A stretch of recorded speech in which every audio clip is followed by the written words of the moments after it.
Gonzaga Nation SI, Adam Morrison, Dan Dickau. Today's our second release of the week where we kind of preview the week's games. Pepperdine and Santa Clara. This is a different week, though. Usually it's Thursday, Saturday. Yeah. With COVID, everything's been thrown out. I think this game was initially Thursday against Pep, and then they moved it to Wednesday. Yeah. Probably for TV purposes. I think TV purposes, and then I think Fewy wanted an extra day in between travel, and God bless Coach Romar down in Pep. He was just like, sure, I'll play Wednesday. And it got him on TV. Like, it works out for his program too. You know? Yeah. So like every other team in the country or in the league wants that ESPN or the CBS Sports national game against Gonzaga because they can use it in recruiting as, hey, we're national. We're Fewy. It's just like, if it's not ESPN, CBS, whatever. Yeah. So we get the crap games on KHQ, and Richard and Greg and I haven't called a good game in quite some time. You haven't called a loss, have you? No. That's crazy. Richard never has on TV.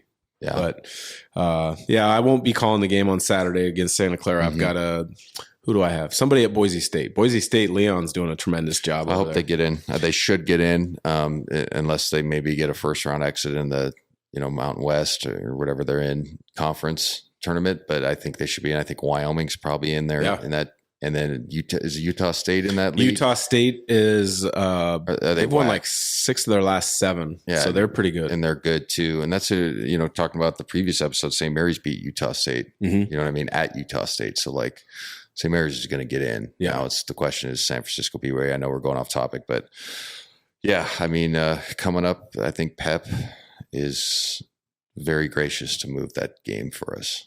Makes sense. Helps. Yeah. I always look at a team that's struggling like Pepperdine is right now and wonder how much time and effort coaches still put into their season at this time when they know they're struggling. And I got an answer from that about that today. So Coach Romar, I texted him to try to arrange a time for a preview because each of the opposing coaches joins me typically on a Zoom to preview the game.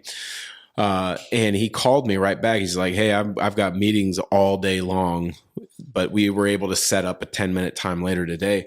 But it shows you just how busy coaches are. Yeah. Like, because they got the practice plans, they got the meetings with the assistant coaches, players, media like us. We'll have to talk to coaches and then film work. I don't think I would want to go through that grind of a coach.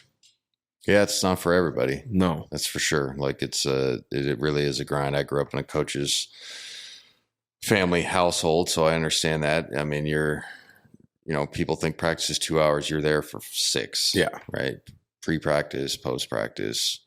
And then if you're, at the smaller levels where you don't have the staff, you have to like individual coaching if you really want to put your hands on it. Some guys are better at that than the other stuff. So yeah, it's definitely a grind, and you got to have the right mindset for it and patience for it, I think too. Yeah, no, there's a patience with coaching that definitely has to be there. But with Pepperdine, that's one of the greatest gym settings in all of college basketball. Easily. It's not a big gym. I think it's only seats like 2,500, and they only get a big crowd when they play Gonzaga. But when you walk out that gym, there's the view of the Pacific Ocean. It's awesome. Did you ever have a big game down there? I didn't have a big game. I've had in the mid-20s, good games, but nothing crazy. It is just such a weird gym as far as, the locker rooms are right behind the concession stand. So you literally walk out and there's just fans standing there. So like get some popcorn. Yeah, and you're kind of so you like walk through the foyer, and like when it gets crazy with the Gonzaga mania, especially when you and I were playing, it's kind of like, hey man, like I'm not Moses here, but like I don't want some weirdo like coming up to me before a game. You know what I mean? Like there should be a rope or something, like just normal, athletic event. Fans separated from the players. But yeah, it's a tiny gym. I think it's a great shooter's gym. Yeah. Then when you get out of it, it's crazy. It's elevated on top in Malibu, and you just literally blue sky and ocean as far as your eye can see. You're just like, wow, people go to school here, like, and actually go to class. Yeah. Well, I remember because when I was in high school, Coach Romar was the head coach of Pepperdine, and they were recruiting me. They were talking about building a new gym all the way back then. Yeah. And now fast forward 25 years, they're still talking about it. The word is that they've finally gotten approval. That's the biggest, Yeah, they've gotten approval from the Board of Regents or whoever needs to give the approval. And then they've got plans where they have to move like a parking garage, or they have to build on top of a parking garage, something just like, and I don't even want to know what it costs in Malibu. Well, that's the thing is one of the Ricky Foyce, who's with Tommy Lloyd at Arizona now, he was one of the grad assistants at Gonzaga. This is not the sum of his career, but people were listening will remember the guy in the NCAA tournament that got bowled over on the Gonzaga bench. Okay, so that's Ricky.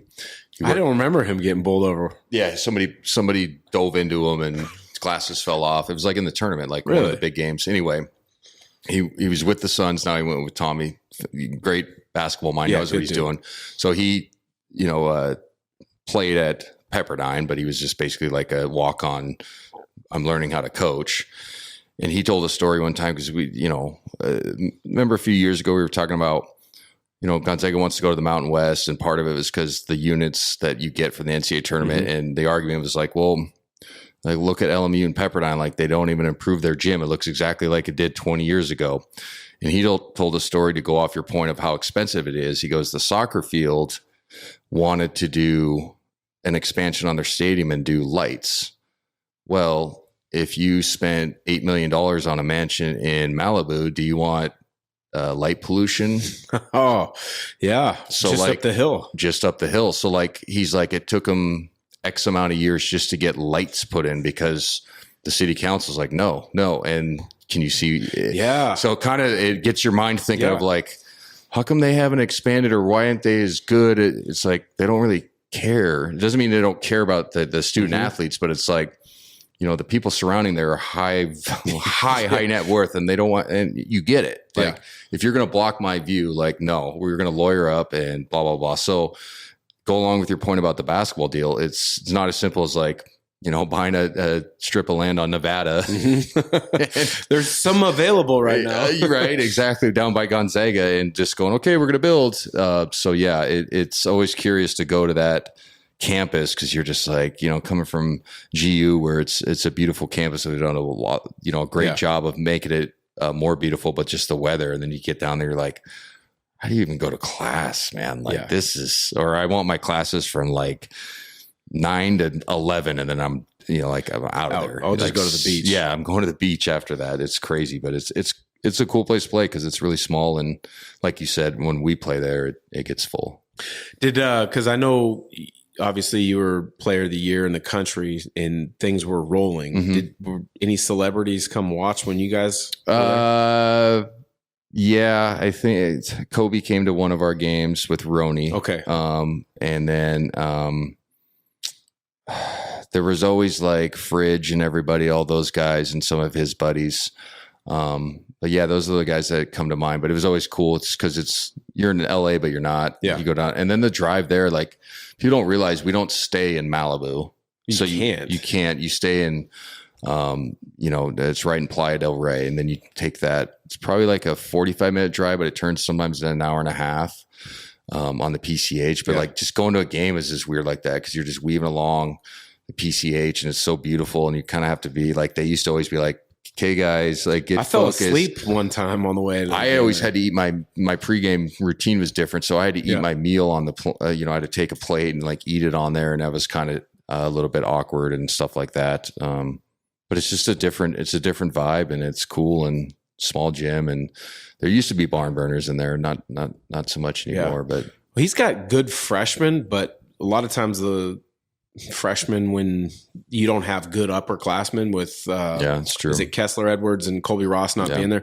They don't have the proper experience to kind of show them the ropes and really kind of mold them. Yeah. And I know Coach Romar is doing everything he can to get those guys right. They just haven't been able to turn it around this year. Yeah. So that is a great setting. I enjoy going to a game, calling a game there whenever I get a chance. But the next one will be on Saturday.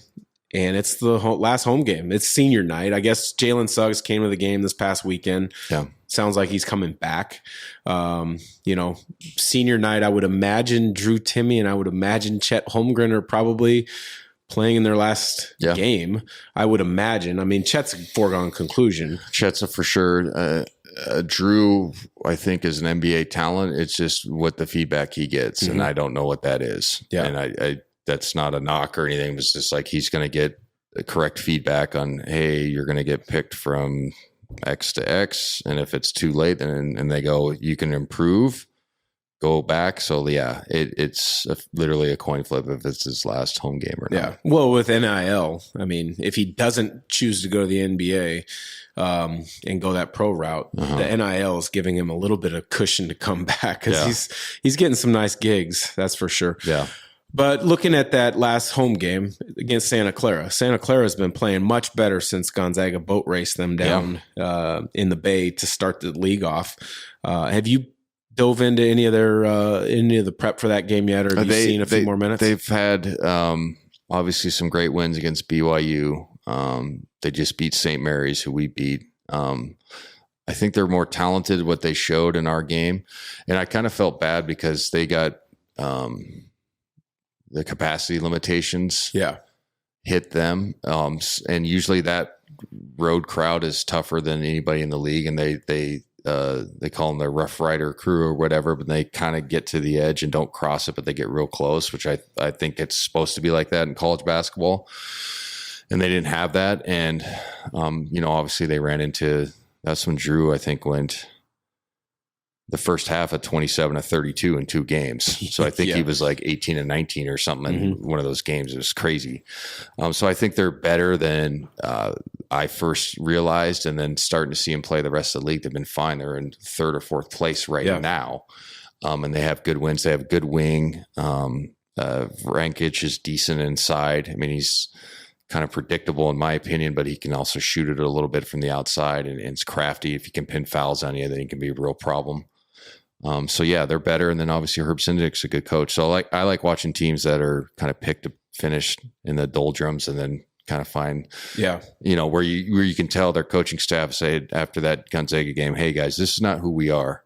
I'm not going to browbeat you. Let's burn that one in the trash. But you have to believe that's not who we are. And they've done that, and they've played a lot better. So it's fun to cool to see. And I think the reason I say that, I think they have the style that can kind of play with Gonzaga. That makes sense. I think they've got big enough wings with Jalen Williams, and then I think it's Keyshawn Justice, who's a bigger, stronger wing. Pipes, the point guard, is actually he's been a little bit inconsistent, but he can score it when he gets going. Yeah, and like you said, Vrankich, he's just an old, crafty veteran. He reminds me of Gonzaga's bigs before like the Casey Calvary athleticism came. Axel Dench and stuff like that. Yeah, that makes sense. I haven't heard the name Axel Dench in a while. Big Ox. That was awesome. When you look at your last home game at Gonzaga, you probably knew it was a foregone conclusion that you were going to the NBA. Yeah. Did you do anything different with senior night? Did you try to enjoy it differently, knowing it was not senior night, but it was your last game? Not really, I guess. That's kind of a buzzkill for the lead up for the question you just asked. But I was more focused because we had the tournament at home that year, my junior year. So it was the last game, but it wasn't. Yeah, if that makes sense. Yeah. So the coolest thing we ever did, it was probably the all-time greatest senior moment, that's the JP Batista night. Yeah. Remember that one? Oh, yeah. Where his brother came and seen his brother in 5-6 years, and his brother surprised him on court. Yeah. I mean, JP's literally sobbing like a child because it's and it was one of those where people didn't really know. And then you're like, that's his brother. He hasn't seen him there. But he's like, oh my God. And that was cool. And that's one of the all-time best senior night moments. That, and I think it was either last year or the year before when Mac got up and walked. Yeah, that was cool. That was cool. And I was like, hey guys, I think that you don't realize how tough this is for this kid to get up and do that. And he wants to do it on this floor. But no, I didn't have a senior year. But then, like I said, I kind of knew like, well, we still have the tournament to play here. So that it was a little bit different. Plus you grew up here, so you had family. It wasn't like people were coming in from out of town. Very good point. Yeah. I was lucky enough to have my parents at every game and all that stuff. So some guys don't get that opportunity. So it means more, not that you're not excited to play, but it does mean more when it's like, hey, I can get all my people here for at least one game. Yeah. Yeah. Well, let's wrap it up with the listener question. If you have a question, send it to our social media channels, Gonzaga Nation SI. But the question is for both Dan and Adam, who is your pick for West Coast Conference Player of the Year? That's a good one. If I had to go just right now, it'd probably be Drew, but I think Chet would get votes. He's going to win Freshman of the Year or whatever they call it, Newcomer of the Year. He might win Defensive Player of the Year if they do one of those. Yeah. But you could make the argument that he could win all three of them. Yeah. So I don't know.